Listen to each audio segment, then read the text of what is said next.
In this video, I'm going to show you how to fix a CNC water-cooled spindle that's got a water flow problem or a blockage without even removing it from the CNC machine.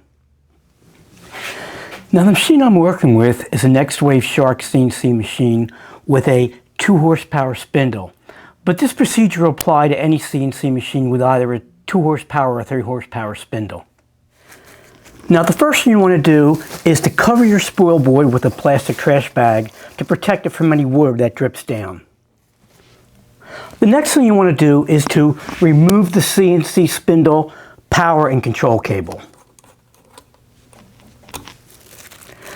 The next thing you want to do is cover the opening where the control cable went. I just use a baggie, lay it down, take a rubber band, wrap it around a few times, and that'll protect the opening. Next thing you want to do is to remove the water tubes. You're going to use a wrench and make sure you have a plastic cup around to catch any water that drips out.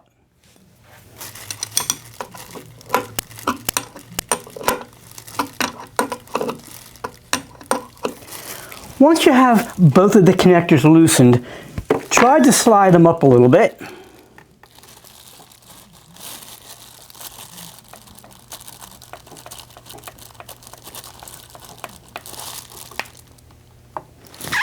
And next we'll remove the water tubes. Drain any extra water out of the tubes into the cup.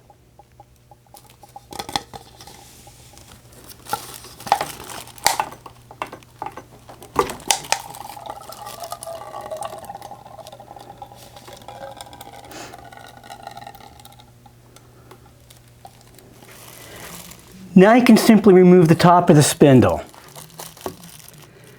Now a lot of times the source of the blockage is in these two little openings here. There are two little rubber O-rings. In this case they're clear. Now if the O-rings were disfigured or blocked, it's easy enough to replace them. I've gotten these on Amazon. They're 8mm rubber gaskets and I got 200 of them for about $5. I'll leave a link in the description. Whether you're replacing the seals or just putting it back together, make sure you coat both sides of the rubber grommets with super lube. It's easiest just to take them off and roll the gasket in your fingers and get the grease on both sides. Make sure you don't cover the hole though. When you're finished, just put them back in. If you get any super lube blocking the little grommets, just take a really tiny drill bit and clean it out. Now you want to be careful when you put the top back on. You don't want to dislodge the gaskets. What I do is I put the 4 bolts back in and then I line them up. Once they're all lined up, just screw them back in.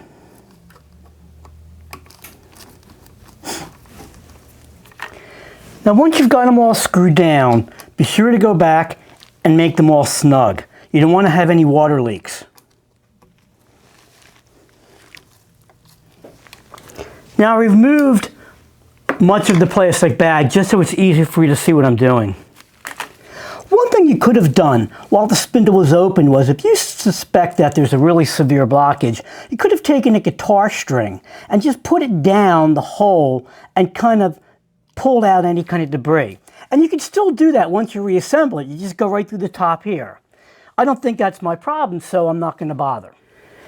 If you were to do the guitar string, it would be this simple. Just put it down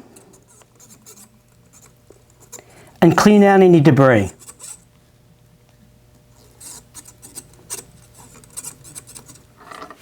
Now I'm going to show you how to flush out the spindle. Just take a couple of extra water tubes, maybe 6, 7, 8 inches long, and place them on top of the fixtures.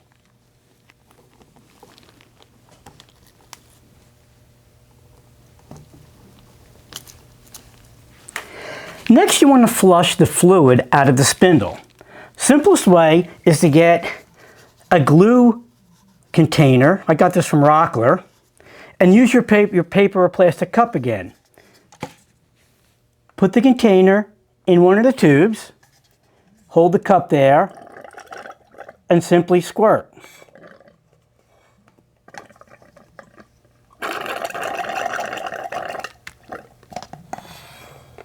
Any errant water will come out.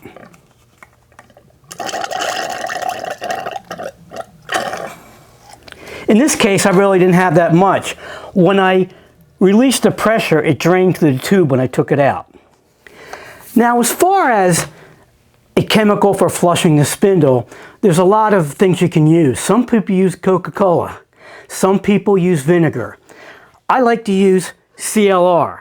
It cleans out any kind of deposits like calcium, lime, or rust. Once again, I use the glue bottle. It doesn't take much of the chemical in order to fill the spindle. It's got a very small water capacity. I connect the glue bottle.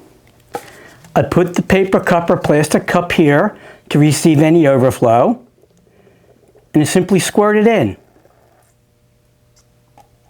And you'll see the excess coming out. And that's it. Now you just have to let the chemical sit in there. I would go at least a half hour. Depending on chemical you use, CLR can clear it up in 15 minutes to a half hour. Sometimes if you're using like Coca-Cola, they recommend 24 hours. Vinegar, maybe 6 or 8 hours. I find the CLR is the quickest way to do it. It's been between 45 minutes and an hour. I give it an extra 20-30 minutes just to make it clean more thoroughly. So now I'm going to show you how to get the fluid out. Okay, so once again we go to our glue bottle and our cup. And in case I didn't mention it, it really doesn't matter which side you go in, which side you go out. There is no right or wrong. You can go in or out either way. It's bidirectional. Just squirt. Oh. A little messy. And the CLR comes out.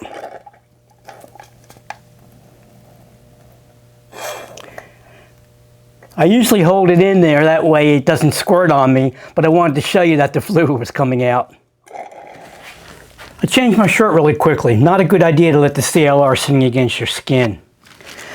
Now in order to flush the CLR, we go back to the cup and the glue bottle. This time I filled the glue bottle with regular tap water. Put the bottle in.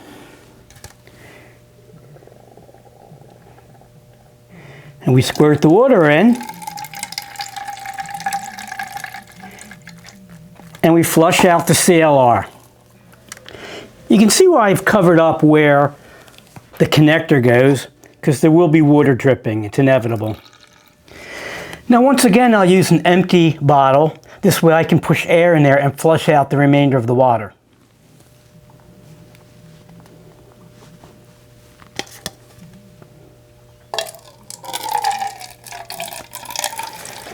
Now here's an extra step you could do if you've got a compressor. I'm going to make sure I stand back so I don't get sprayed again. Just put the compressor in and blow through.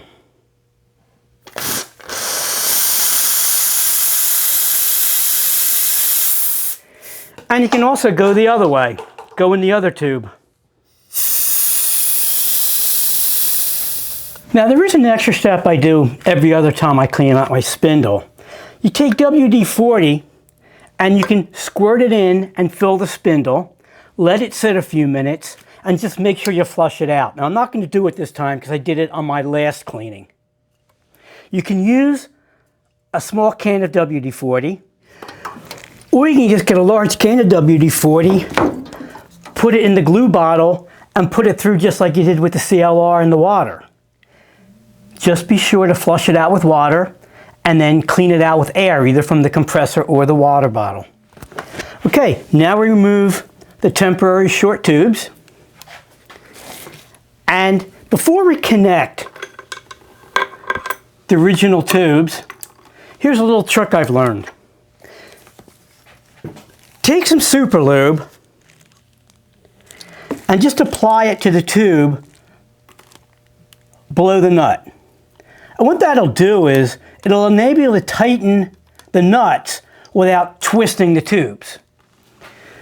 We push the tubes on firmly.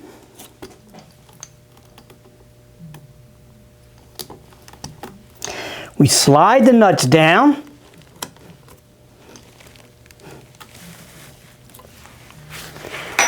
And we tighten them up with the wrench.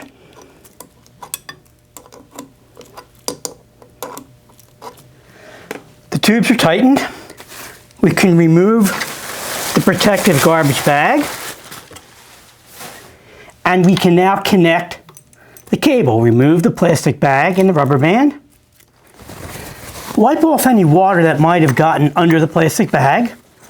Now we put the cable back on. It's got an index indent, so it's easy to find which way it goes back on. Tighten it up. And now we're ready to test the flow.